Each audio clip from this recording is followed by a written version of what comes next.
So as we all know, at the end of last year, a huge trend here on YouTube was tracking what you spend in a week. And it was really fun. I did that video as well, and it was super interesting actually to look at the breakdown of how much money you spent on each thing. So I thought it would be really fun this time to do a breakdown of what I spent on a weekend trip away. If you don't follow me on my vlog channel or on any of my social media, then you may not know that just last weekend I was in Temecula, and it was me and my boyfriend Connor, and then my best friend Tara and her boyfriend Taylor.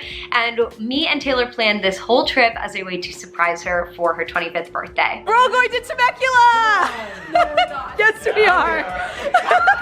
So we were all so excited. Temecula is one of my favorite places in the whole world. I was the only one who had been there before, and so I had a whole plan in place for us, and it was going to be just an overall awesome time. And it was. So before we get into breaking down what I spent and all of that, I want to go ahead and give a shout out to myself.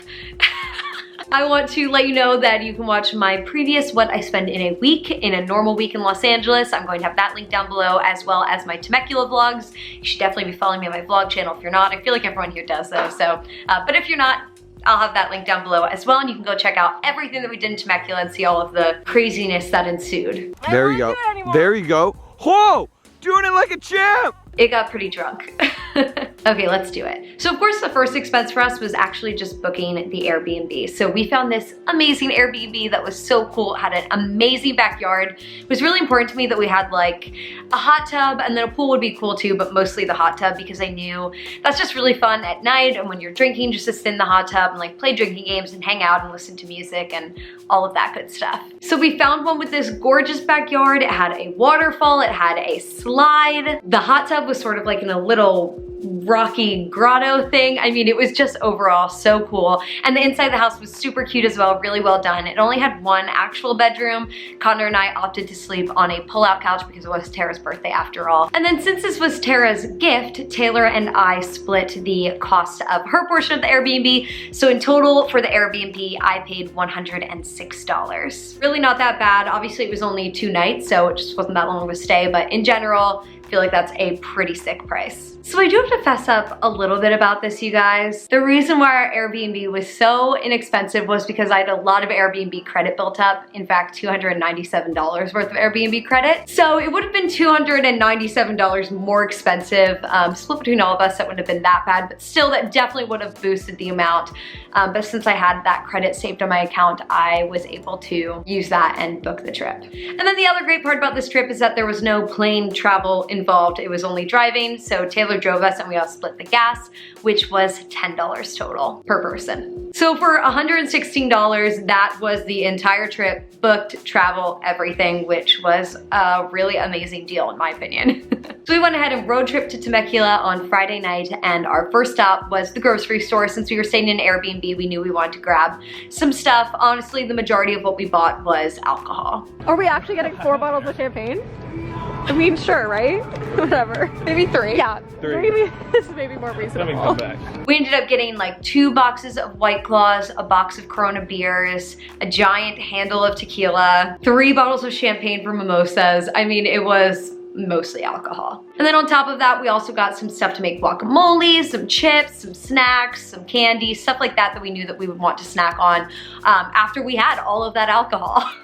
So that actually ended up being a pretty hefty bill. In total, it was $200, but split between the 4 of us, 50 bucks each. We didn't make our way through all of that alcohol. We finished pretty much all of the White Claws and all of the beers. There were a few left, and then had probably a third of the bottle of tequila, and we only made it through like half a bottle of wine, so we got to bring a lot of that home, which was nice too. We did go through all the snacks though, obviously. So that added $50 into my overall trip price. So we didn't really buy any like dinner foods because we were like, chances of us actually making dinner, probably slim to none. So we decided that we were gonna order a pizza, and let me tell you, pizzas in Temecula are expensive. We just ordered from Pizza Hut, which is normally like $15 a pizza max.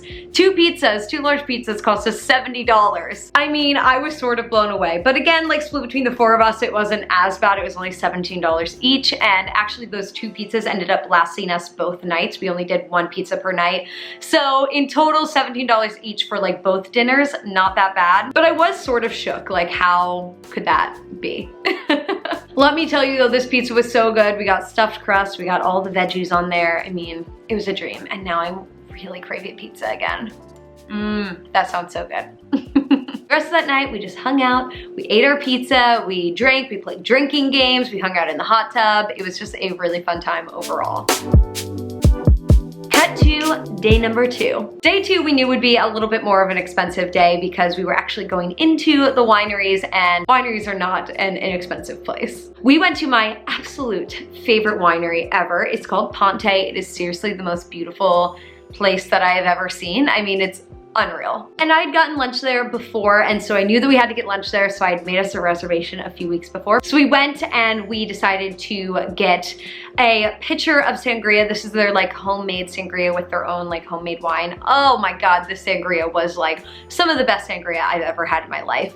And then we also got a cheese board to split, which was so beautiful, so delicious. The cheese was so good. There were so many yummy spreads and toppings and different kinds of breads. I mean, they really did it. And that cheese board only cost $20. I mean, that is such a good deal for a fancy cheese board. I was very happy with that. And then we obviously all ordered something for lunch. I ended up getting the mussels, which was actually an appetizer, which helped keep my price down a little bit because some of the entrees were more like $40 versus my mussels, which were $18. Still $18 for like the portion that I got was a little, but it was fine. They were delicious. So in total at lunch, after tax and tip and what I ate and splitting everything apart, I paid $37 for lunch. And the lunch was top notch. Then of course the wine tasting started. Since we had gotten a sort of later start to the day because of some of the drunken adventures that we had. Doing it like a champ!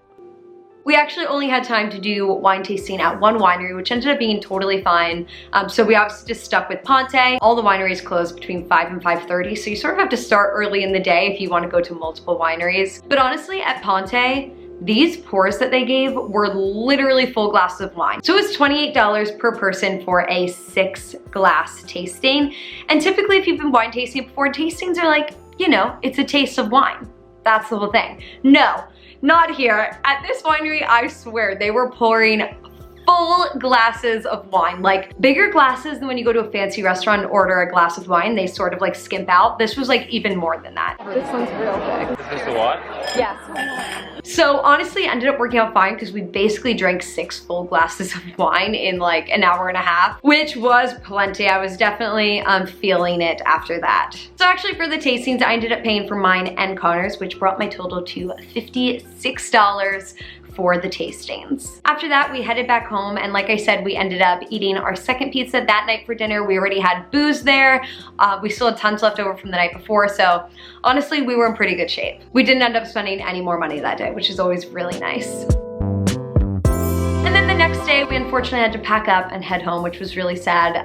And so the only bit that I spent on this sort of part of the trip was stopping at In-N-Out. We just had to. Everyone was hungry. It was lunchtime, and I needed In-N-Out. And honestly, the greatest part about In-N-Out is that it is the least expensive food in the whole world. In total, for like 4 sandwiches and 2 animal style fries, it was only $20, you guys. So $5 each. I mean, I was sort of blown away. I'm so sad there's not an In-N-Out like really close to where I live. But also probably for the best because I feel like I would eat too much In-N-Out. And just like that, we were back home and the vacation was over. Honestly, it really was like a great weekend trip, and I fully plan on going back again sooner rather than later. It had been like 2 years since I've gone last time, and that was definitely 2 years too long, so gonna have to make that happen. Okay, and now to get down to our grand total. So when I tallied absolutely everything up from the trip that I spent money on, my total came to $281, which I think is truly spectacular. Typically just for an Airbnb, you're gonna spend like $250 a person. We really got a steal on that. It really helped to keep those prices down, especially an Airbnb with a pool and hot tub in the backyard. Oh my God, did you guys see that? That was really weird. What could have possibly made my light change like that? Was there like a cloud moving at hyperspeed?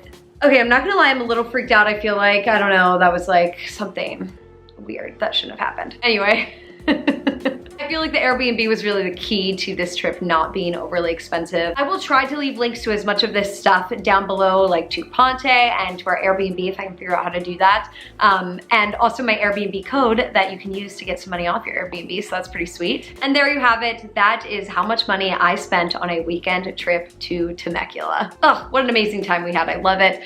As I mentioned, I'm going to go ahead and link my Temecula vlog down below, so if you want to like actually see us do everything that we did, you should go check that out and subscribe over there because I upload twice a week, so you get like double me over there than you get on here. So let's go ahead and do it. Thank you guys so much for watching. Don't forget to like and subscribe and turn on post notifications, and I'll see you in my next one.